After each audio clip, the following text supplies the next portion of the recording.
everyone, and welcome to today's webinar presentation entitled 2024 Nova Scotia Youth and Young Adult Vaping Survey Preliminary Results.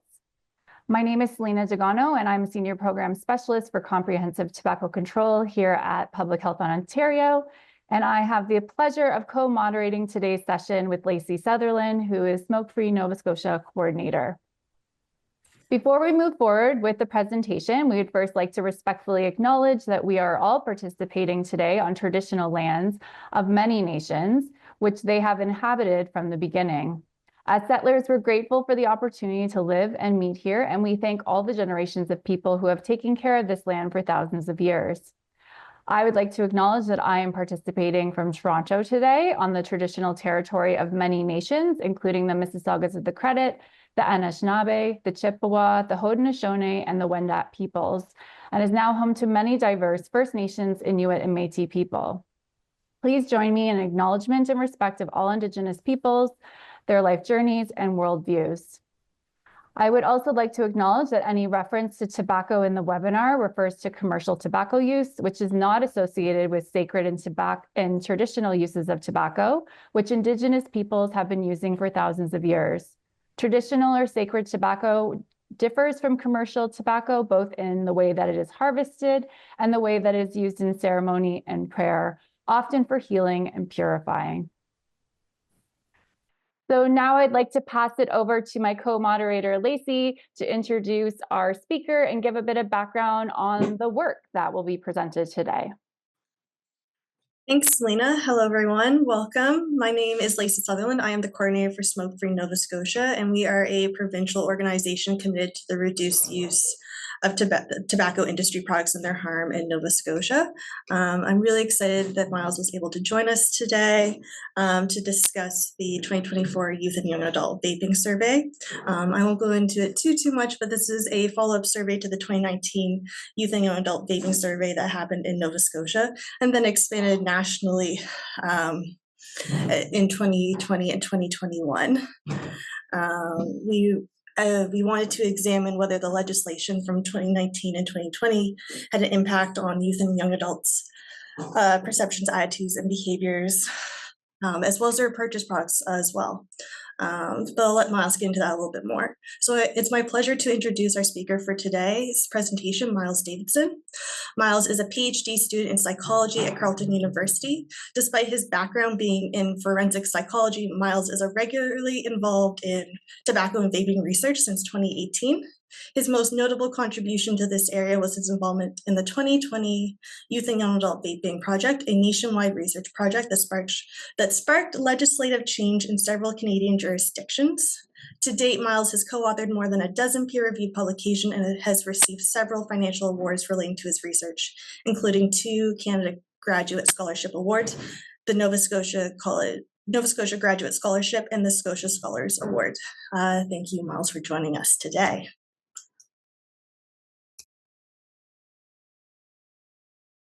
Yes, thank you very much, Lacey. I appreciate that introduction. And good afternoon, everyone. Glad to see you here. And I'm going to be sharing a little bit with you today about the research project that Lacey mentioned, which I've titled the 2024 Youth and Young Adult Vaping Survey, Progress or Persisting Problems. And hopefully that's the question that we're going to be able to answer by the end of the presentation. So just as a reminder about the learning objectives, the goal of the presentation, hopefully you'll be able to describe a little bit about the initial project from which this was derived. So I'm going to start by giving a bit of background about that. I hope you'll also be able to understand some of our key preliminary findings from this survey, including some of the areas around vaping use patterns, product access, flavors, advertising, social media, experiences with cessation and tobacco use. And ultimately, hopefully you'll be able to understand to what extent the vaping legislation in Nova Scotia has had an impact on vaping in young people and what additional measures may be necessary going forward. So to provide you with a bit of background regarding the initial survey, the 2019 Youth and Young Adult Vaping Survey was launched to better understand vaping in 16 to 24-year-old e-cigarette users in Nova Scotia. After that survey concluded, it was expanded on 3 times. first with the 2020 Youth and Young Adult Vaping Project, which encapsulated this survey and then expanded nationally to collect data from all Canadian jurisdictions. This also included some COVID data towards the tail end, which I've put in here at the bottom, this Vaping During COVID survey, which was an extension of that in 2021. And then we also surveyed some former vapers of the same age range in Nova Scotia later in 2020. So there were a total of 4 surveys that we conducted in a 3-year period. From these collective surveys, we came forward with 6 policy recommendations starting in 2019 and building on those as we did additional surveys. Those recommendations were a full flavor ban, nicotine concentration cap, increases to taxation, stronger enforcement of sales regulations at both physical and digital points of sale, increasing the minimum legal age of purchasing vaping products to 21, and increasing public awareness of the links between vaping and smoking, particularly as it relates to smoking initiation after vaping uptake.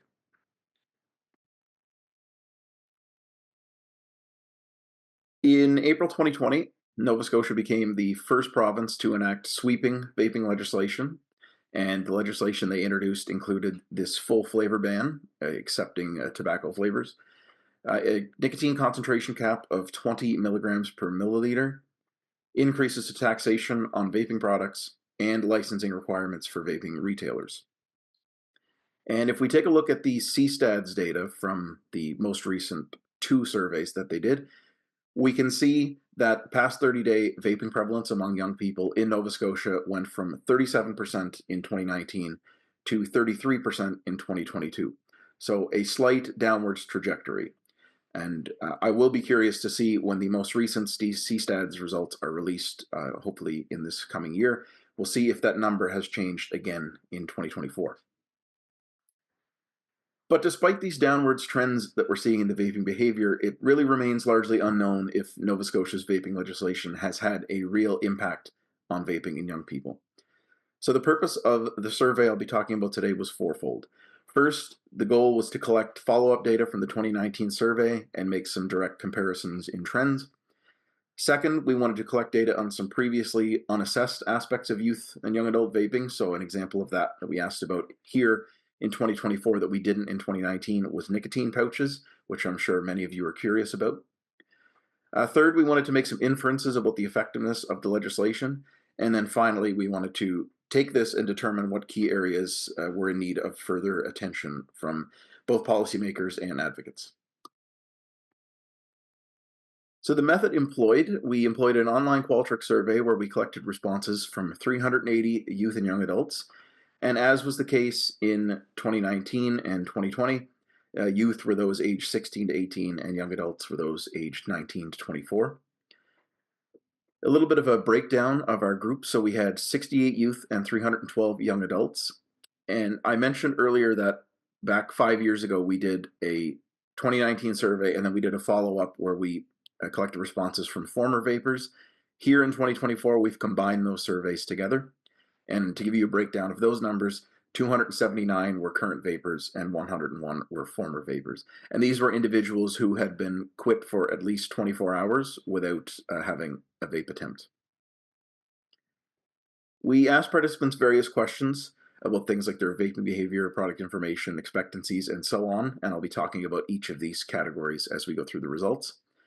We had some questions specifically tailored towards our 2 vaping status groups as well. So current vapers were asked some questions around their e-cigarette dependence, and former vapers were asked some questions around their cessation experience.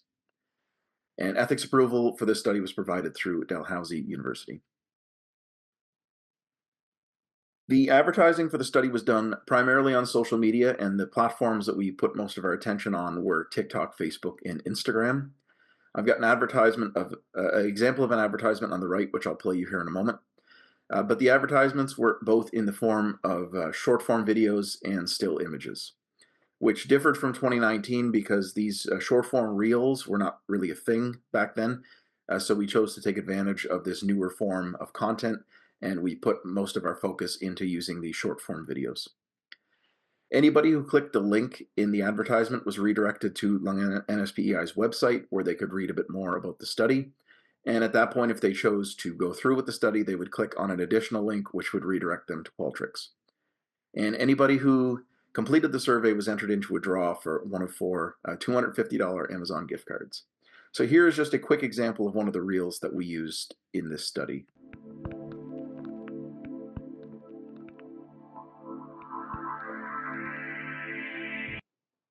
So there's very short, less than 10-second videos that were hopefully able to capture prospective participants' attention a little bit better than still images. The primary data analyses that were done consisted of primarily of generating descriptive statistics, but some group comparisons were also made using some t-tests and chi-square tests to compare between our two different groupings, so those being our age category and our vaping status.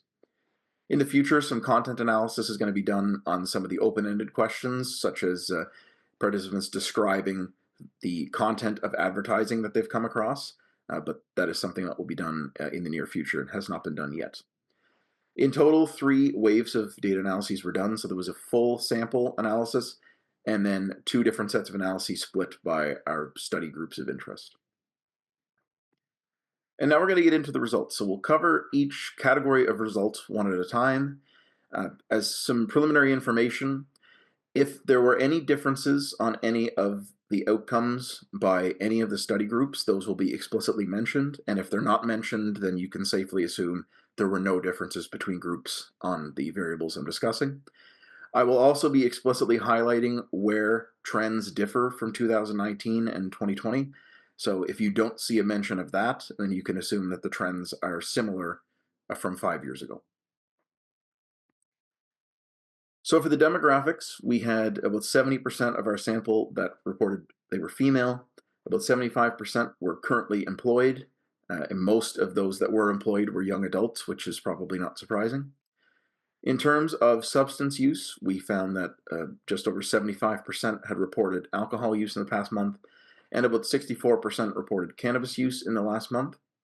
And then we also asked participants about generally how well they were doing. We found that 72% reported that their physical health was at least good, if not better. And then somewhat problematically, we saw that 62% reported that their mental health was either fair or poor, which I think really drives home the point that our young people are not doing particularly well right now. And I know that's a larger issue, but I thought it would be important to point that particular demographic finding out to you here.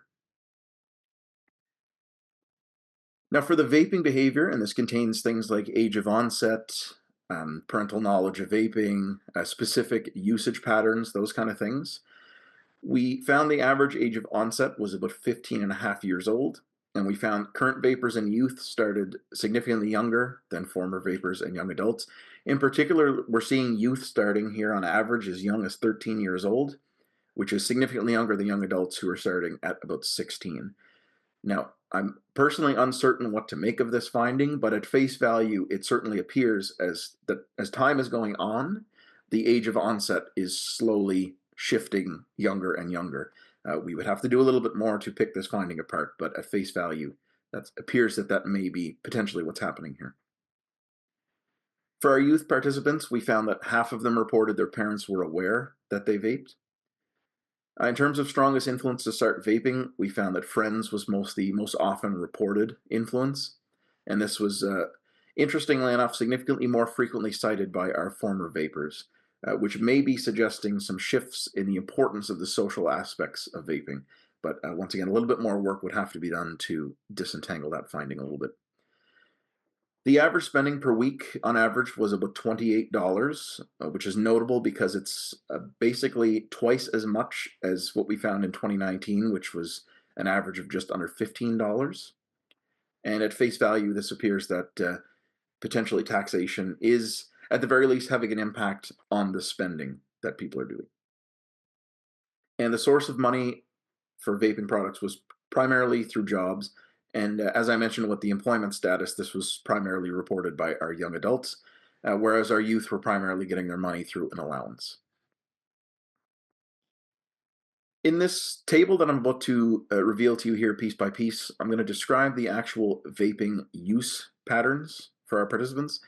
So I've got this split into 4 different sections. We've got our 2019 survey, we've got our 2020 former vapor survey, we've got our 2021 survey with the COVID patterns, and then our most recent survey that I'm talking about today. So we're going to have a look and we're going to see how each of these variables has changed over the last 5 years at different time points. I do want to mention as a caveat though, these are different individuals in each study.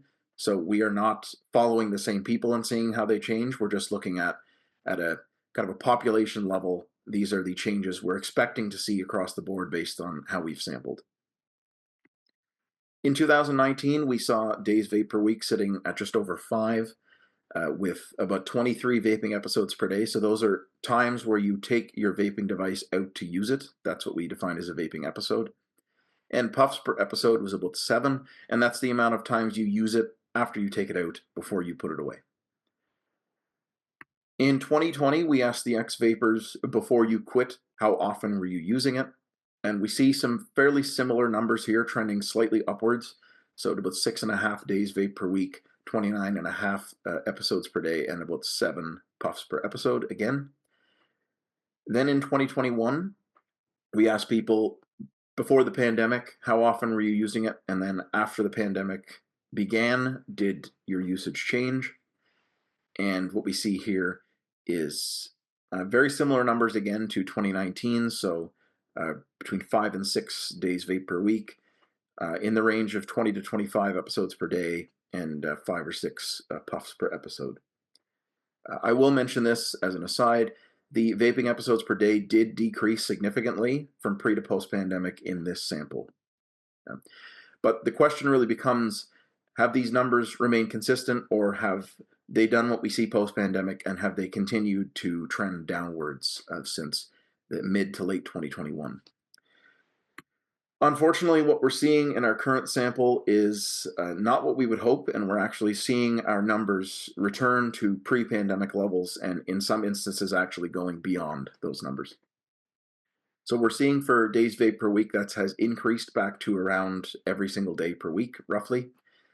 Episodes per day has gone up substantially. I will mention there were several individuals in the sample who reported very heavy usage, but even when pulling those outliers out, which I've done here to present more representative numbers, we're still seeing they are significantly larger than our former surveys.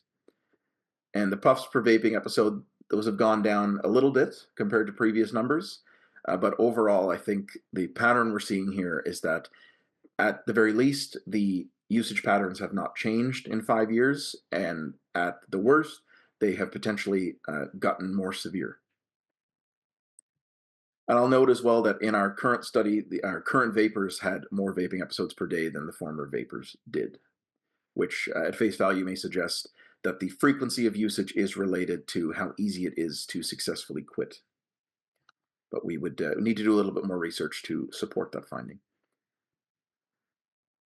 In terms of accessing vaping products, we found that most of our participants access them themselves, and most often the source of access for both devices and e-juice was through specialty vape shops in Nova Scotia. Significantly more youth purchased their products from somebody they knew. Typically, this was a friend of legal age. However, it is important to note that depending on if we're talking devices or juice, 25 to 35% of youth were still accessing their products themselves from an in-person location. So as I just briefly alluded to, of those who didn't buy their own products, most of them accessed through a friend of legal age. This was reported significantly more often by youth, and of particular note, I do want to make it clear that 40% of all the youth we surveyed reported that this is the primary method they use to access their products. And for these individuals who were accessing products on behalf of our participants, it was most often through specialty vape shops in Nova Scotia. And interestingly enough, when we compare current to former vapors, we're seeing current vapors are having somebody get their products for them outside Nova Scotia, whereas former vapors were getting their products from outside, or sorry, vice versa. The current vapors were getting them from outside Nova Scotia, former vapors more often getting them from within Nova Scotia, suggesting potentially a shift in accessing restricted products from out of province. But overall, what we're still seeing is most people are getting them from a retail location somewhere within Nova Scotia. So we're not exactly seeing the shift to out of province that we might have expected. For some of the current vapor specific questions, we asked them questions about e-cigarette dependence explicitly using the e-cigarette dependence scale, and we found that the average response was about 1.4 from a range of 1 to 4, suggesting overall low dependence. Which contradicts a bit with the vaping use patterns that I just explored, but from at least self-report, we're seeing that they are reporting that they do not have high dependence. Unsurprisingly, sharing behavior still very prevalent as it was in 2019, where almost everybody had either shared their device or had been offered someone else's device to use. Over half of our participants had tried quitting at least once, and the average number of quit attempts was just over 3. The percentage who tried quitting was up slightly from 52% in 2019, but the number of quit attempts had gone down slightly from just under 5. And of our youth current vapors, we wanted to ask them, are you accessing your products close to your school? And only 5 of our participants reported that they were accessing their products close to school. So we're not exactly seeing people being able to go a short distance from their school to access their products. They're typically having to access them from a bit further away. And for the former vapor questions, we asked some similar questions, but we also dove into some information about their maintenance period and how they quit and those kind of things. The average number of quit attempts was 3.6 before they were successful, which did not change from 2020. Most had been in maintenance for somewhere between 1 month to over 1 year. We found quitting cold turkey, so unassisted, was the most common quit method used, which is consistent with what we've seen in the past. The most endorsed reason for quitting was potential long-term health implications, which is also consistent with what we've seen in the past. But in terms of relapse triggers, we found sensory vaping cues, so things like the head rush and the nicotine effects, stress, and other substance use were main relapse triggers, which is interesting because in 2020, social influences was the most endorsed relapse trigger, which, as I mentioned earlier, may suggest we're seeing a bit of a shift in the importance of the social aspects of vaping. And we also asked them, if you wanted to help other people try to quit, what do you think would the best method for that? And they endorsed primarily that free access to nicotine replacement therapy would be most useful in helping others quit. Now I want to talk about product information. So this is things like the devices being used, nicotine concentrations, flavors, and those kind of things. So I'll give you a moment to think of, what do you think the most popular products being used at onset were, and what the most popular products being used today were.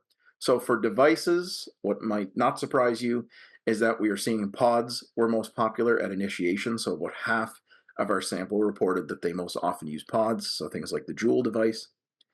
This is significantly more common among our young adults, which I think is demonstrating a shift in the market, further bolstered by the fact that at present, so either what our current vapors were using today or our former vapors were using at the time they quit, we're seeing disposables being most popular. So over half the sample reported using disposables.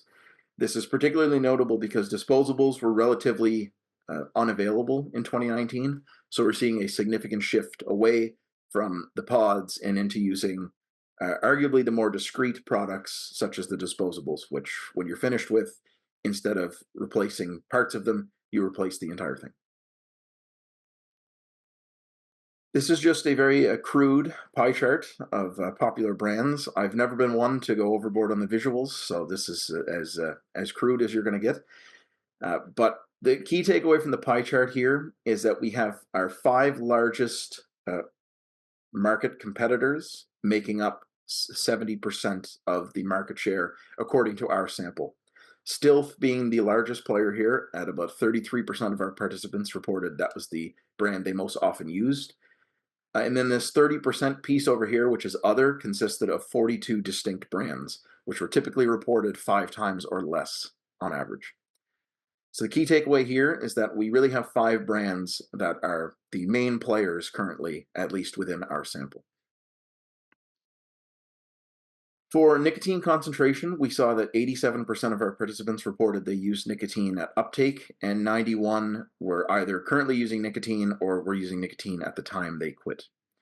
The most common nicotine concentration our participants were using at both time periods was 20 to 35 milligrams per milliliter. It is important to note that 30% of our participants still reported being able to access nicotine concentrations above this 35 milligram mark. However, overall, we are seeing a positive change here because in 2019, 92% of our sample was using nicotine concentrations over 35 milligrams, and 70% were actually using concentrations over 50. So, at the very least, we are definitely seeing the ability to access these illegal concentrations appears to have gone down over time. And now for flavors, which I'm sure is of particular interest to some of you. Unchanged from 2019, we saw use of flavors at uptake significantly prevalent, and use of flavors either at present or at the time you quit was also very prevalent. And the flavored vape juice was still most often being accessed through either specialty vape shops or other retail locations physically in Nova Scotia. Important to note here that only 22% of our participants reported they accessed their flavors from outside Nova Scotia. So the hypothesis that's anecdotally been put forward of maybe people in Nova Scotia, if they're still using flavors, are getting them online and shipped in from out of province. At least in our sample here, we're not seeing that supported. We're seeing most often they're accessing them still physically in person within the province. And as was the case with general access, significantly more youth were getting their flavors through a peer who was of legal age. And then in terms of our popular flavors, this remains largely unchanged from 2019. We're seeing blue raspberry and menthol are still the front runners in terms of popularity, and that's what most people are using. So 69% of all the flavors reported fell into these 5 main categories here. And then 31% were other, which consisted of over 50 distinct flavors. I didn't count the exact number after I got to 50 and realized there were probably at least another 50 left. I said, we'll just conclude that there's a very large number of very niche flavors out there that you've got a handful of people choosing to use. But in general, the flavors primarily being used are the same ones that we were seeing 5 years ago. Now for the expectancies, and these are things like what do you like most about vaping, what do you dislike most, side effects, those kind of things. We found the most endorsed aspects of vaping for the best aspects were mood enhancement, nicotine rush, and flavors. The important thing to note here is only 5% of our participants said vaping as a smoking alternative was the best aspect, which is particularly notable because in 2019, this was actually one of the most highly endorsed aspects. So at the very least, with this combined with what I'm going to talk about here momentarily, it's demonstrating that there's clearly the perception of vaping as a smoking alternative is changing over time. And I do think it appears there are more and more individuals who are not perceiving it that way. At least from our sample here, that's what these numbers would suggest. For the most endorsed worst aspect, we found things like the long-term health effects, general side effects, and addiction. And these are consistent with what we found in 2019. Over half the sample reported they had experienced a negative side effect at one time, and from these, over 70% were either respiratory or nicotine-related side effects. These numbers are unchanged from 2019. Now, next I'm going to talk about advertising and social media. So for advertisement exposure, we found just under half of our sample had been exposed to an advertisement for a vaping product. This went down substantially from 80% in 2019. So if we think about the federal advertising ban, it certainly suggests that this has had some effect because the exposure to advertising has halved in 5 years. However, I do want to note significantly more youth reported advertising exposure, which is potentially interesting. We'll have to unpack that a little bit. Most often the advertising was coming through social media, so primarily Instagram, TikTok, and Facebook, and the ads were most often coming from vaping brands or retailers or influencers who were advertising products for sale. For the social media exposure, we found the numbers went up a little bit here, so over half of our sample had seen social media content related to vaping, and this is not advertising, this is other types of social media content. And once again, significantly more youth are being exposed to social media content. just potentially because of the frequency that youth are using social media, but we would have to unpack that a little bit more to determine if that's the case. For non-advertising, the top platforms for social media exposure were TikTok, Instagram, and Snapchat. And you can see here TikTok is very clearly the front runner, with almost everybody in the sample having seen something on TikTok related to vaping. And in the case of who's posting it, we're most often seeing it's coming from influencers, friends, and from strangers. There is a lower prevalence overall of exposure to content from health promotion organizations, the government, and pro-vaping organizations. But I will highlight that this 30% exposure from health promotion organizations is certainly suggesting we're moving in the right direction. But I do think some steps can be taken to hopefully increase that number and get a better reach among our young audience. And now for tobacco use, which is potentially one of the things you're more interested in. And coming up here in a minute, what I think is the most notable finding from this whole thing, and what I hope is the main thing you'll take away from what I'm talking about today. We asked participants about whether or not they had ever used tobacco, and what we found was that 13% reported that they had never used it, which went down from 28% in 2019. We found 70% said they formerly used it, so meaning they at least tried it for some period of time and then don't use it anymore. And that was up from 57% in 2019.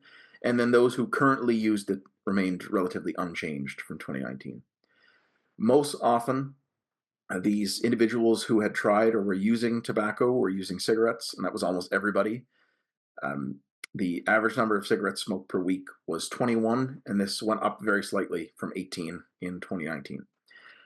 So going forward, the language is going to be smoking is what I'm going to use, and that's because of the fact that the vast majority of our participants who either used to use tobacco or were currently using it were using cigarettes.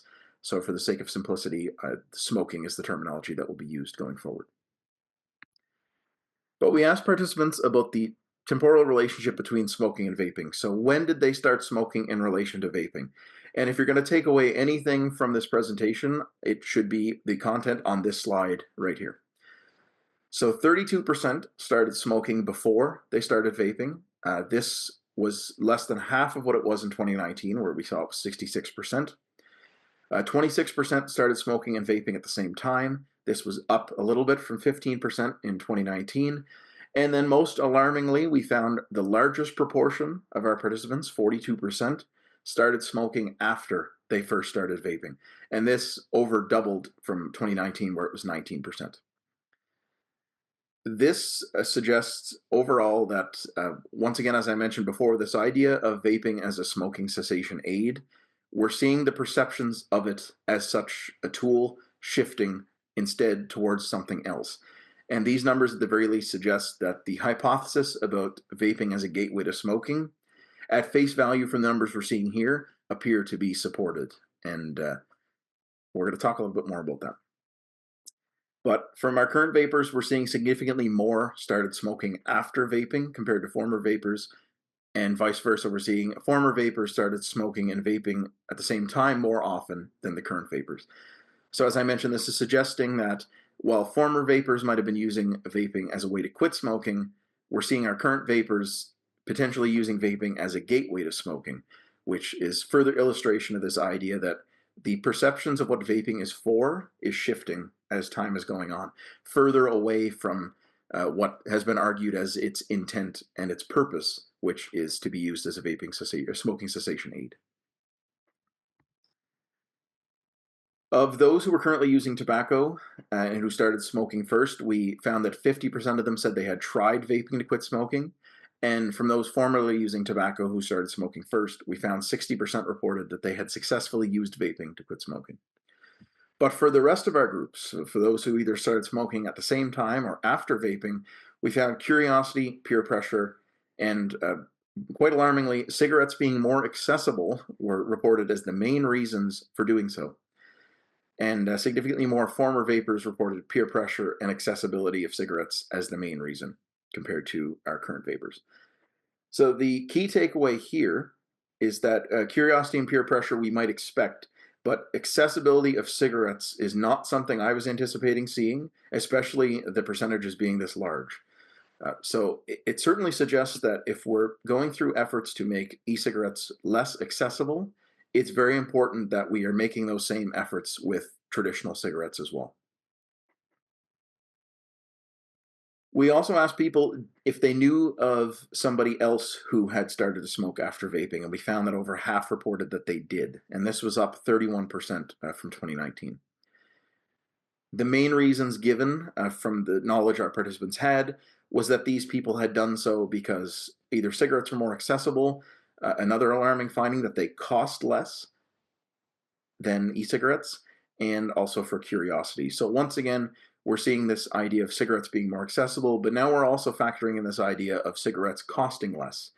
And I'll reiterate here again, if we're going to increase taxation on e-cigarette products or make them harder to access, we need to be doing similar things with cigarettes to make them just as difficult to access. For youth, we're seeing peer pressure was more often rated as the main reason. And for young adults, it seemed to be accessibility of cigarettes. So just a couple of age differences here. And then finally, before we just do a little wrap up here, for nicotine pouches, which I'm sure might be the primary thing of interest to a lot of people, we found that just under half of our participants had tried a nicotine pouch at one time or another. The main reason given for trying was curiosity, to reduce vaping frequency, and once again, this idea of better accessibility compared to vaping products, which I'm sure won't surprise you given the still overall lack of regulation being done with nicotine pouches. And we saw that just over half had been exposed to an advertisement, and this was most often on social media, inside a store, or on a billboard.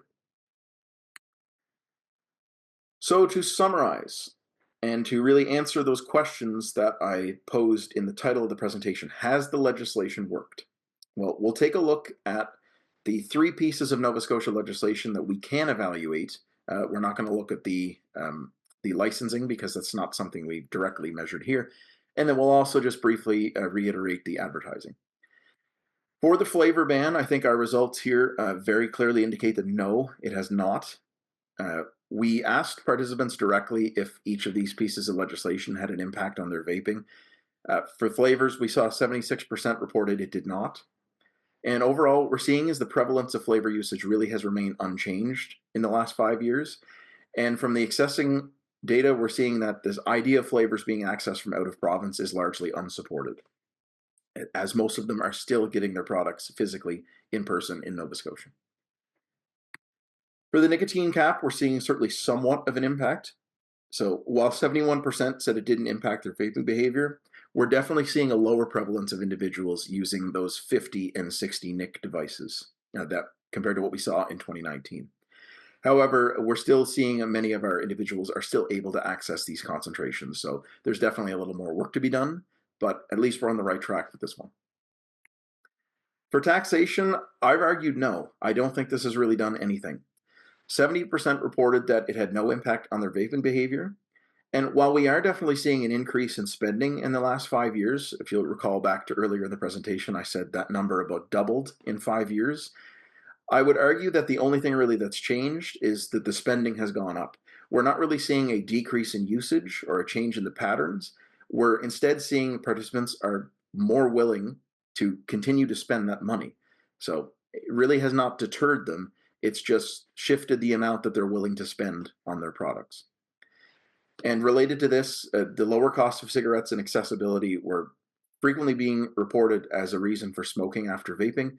So if we're not going to concurrently make changes to cigarette accessibility and pricing, we're going to see that this is going to continue not only to not be a deterrent, but potentially an incentive to shift to other types of tobacco products.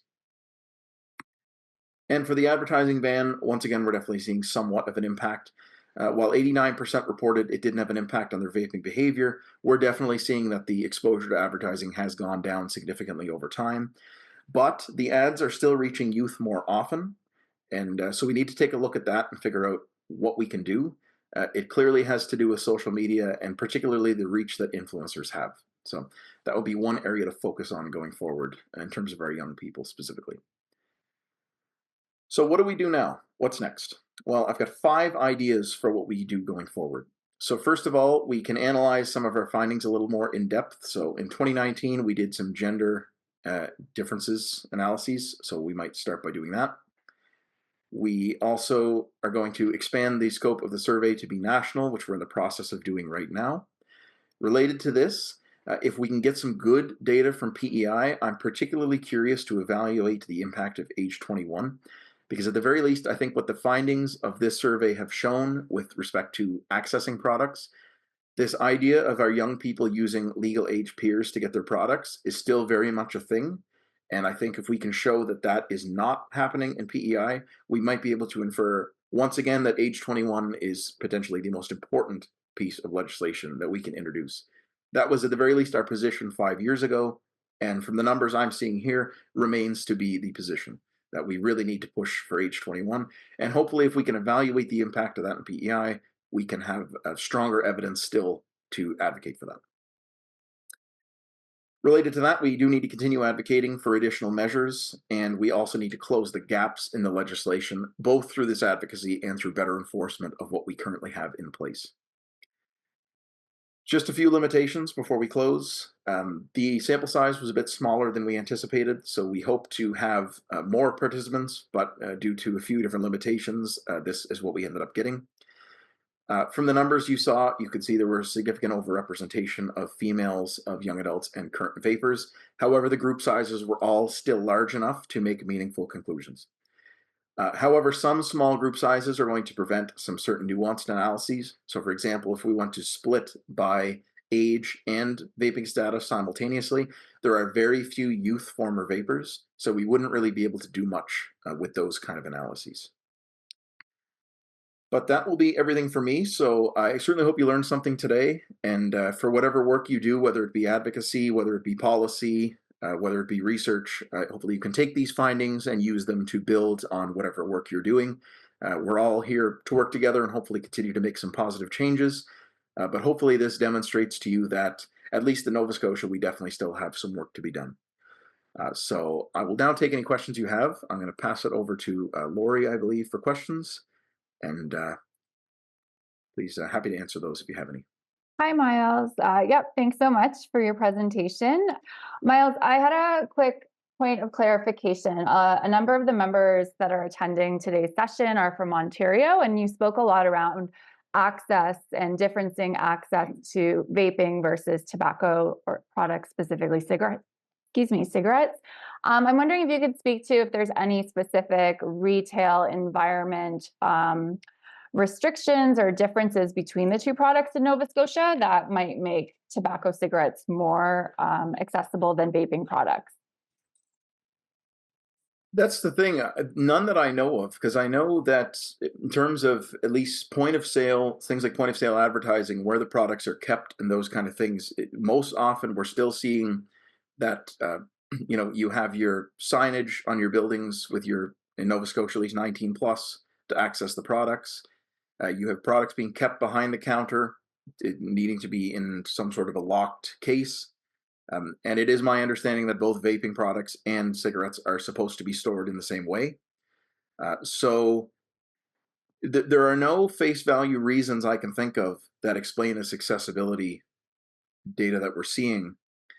Aside from the fact that the only thing I could think of is maybe that there's such a focus, like I said, on policing vaping now, that there are maybe some people slipping through the cracks in terms of accessing cigarettes. So maybe for young people, they're not getting as many questions if they're going to access those as they are with vaping, because there's so much attention being put on it.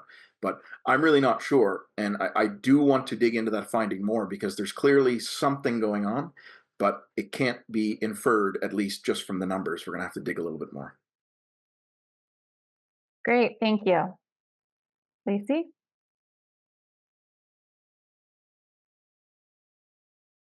So just a couple are coming through.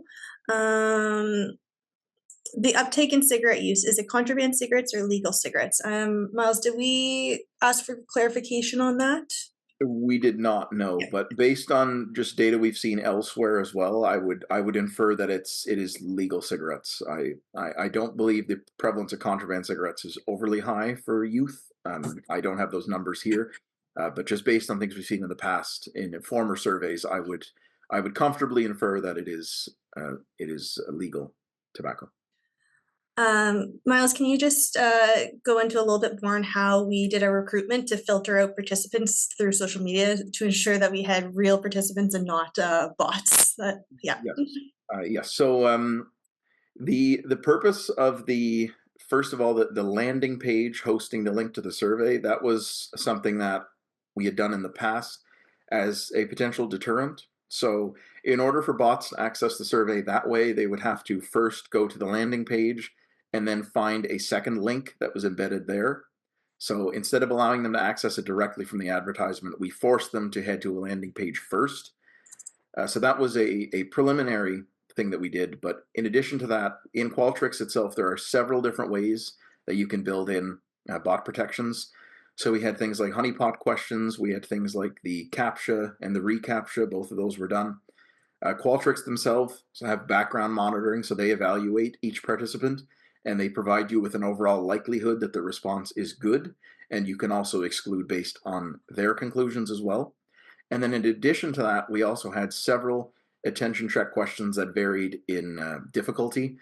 Some of them required text entry and required computation of numbers and stuff like that. And we tried to design them in such a way where bots would be unable to understand what was being asked of them unless they could interpret beyond the face value wording of the question.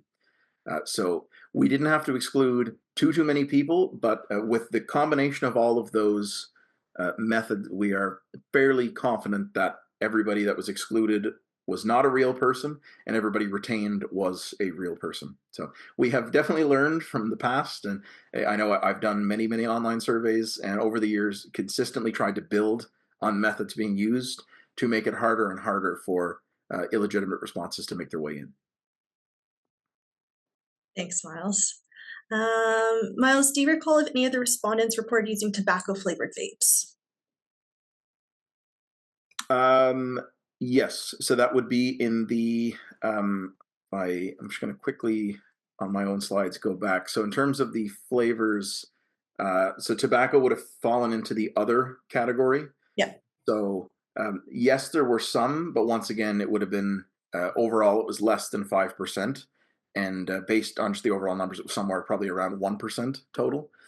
So yes, there were definitely a prevalence of those. It was just certainly not the majority, as is what we would hope to see based on the fact that that's all they should be able to access. So it's definitely the minority.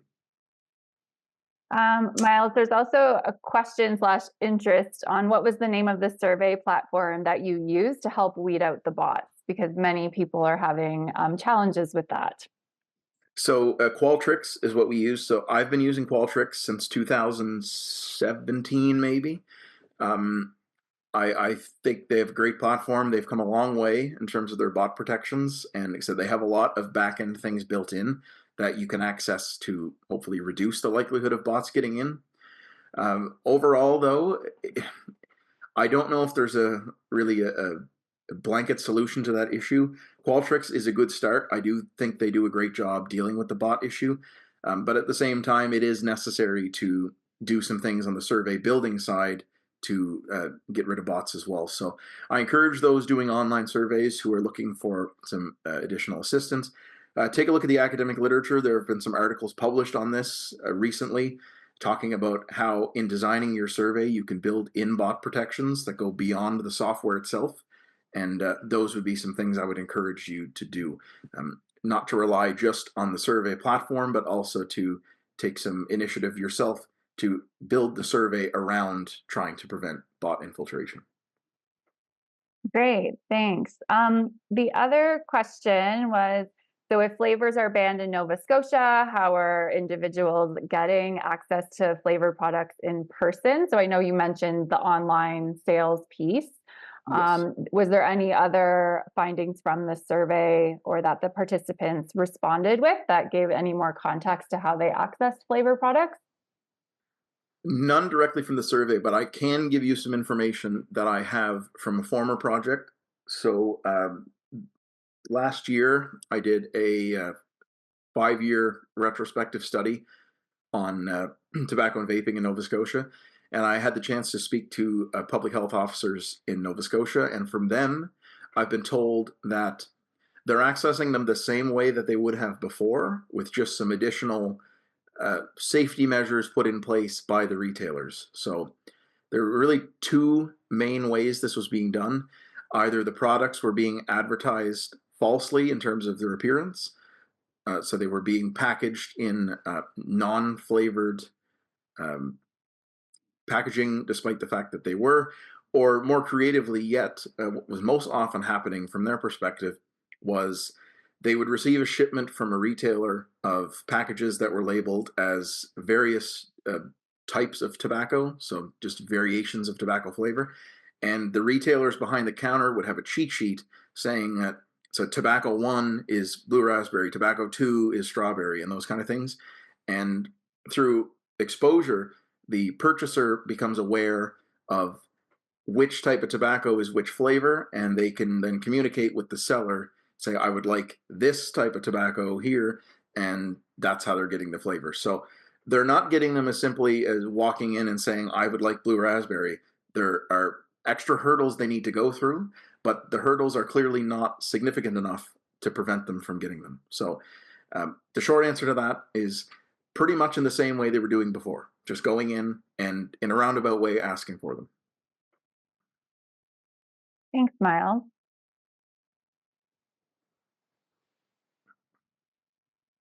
There's another question that was put forward. So in terms of the trend that we're seeing of those who are vaping and then start smoking or initiate smoking after they've initiated vaping.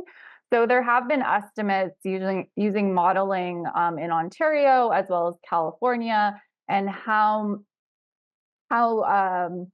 what the estimate is in terms of the smoking rate due to vaping.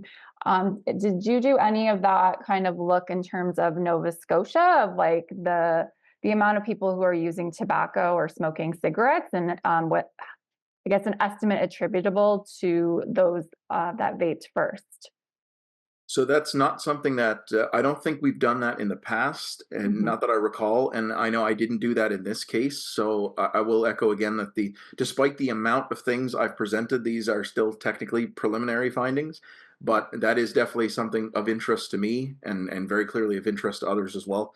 So I believe I have the data necessary to model such a thing. And if so, I will attempt to do that in the near future. And that will be definitely one of the questions we try to answer, and seeing if we can predict from the numbers we're seeing here which of our participants are reporting smoking after vaping. And I'd like to see which of our variables are particularly relevant in predicting that. So something I'll certainly be looking into in the near future. Great, thanks, Miles. Yeah, and just to note that as well. So these are preliminary findings, as Miles had said, and once there's a final report, there may be another webinar, and definitely content that we'll be able to share once all the analysis are completed and finalized. The other piece that I wanted to ask about was next steps in terms of the survey. So you did expand prior to a national survey. Is that the intention or plan moving forward? Yes, it is. So we're in the process right now of finalizing that national survey, which we're hoping to launch to participants early in the new year. So we're currently wrapping that up. It will be going for an ethics amendment, probably beginning of January, just with the fact that we're close to the end of the sitting right now for the ethics board for this year. But once that amendment is approved, we're hoping to launch sometime probably mid to late January, early February, and hopefully we'll be moving on this quite early in the new year and getting those responses.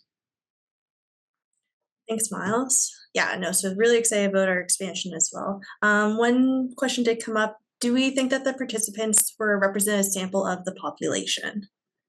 So no, and that is because not only of the sample size, but also just because of the demographics and the sampling method as well. So that is an additional limitation that probably should be noted here, I guess, is that the sample size is certainly large enough to draw conclusions, but there is no way to know if it's representative.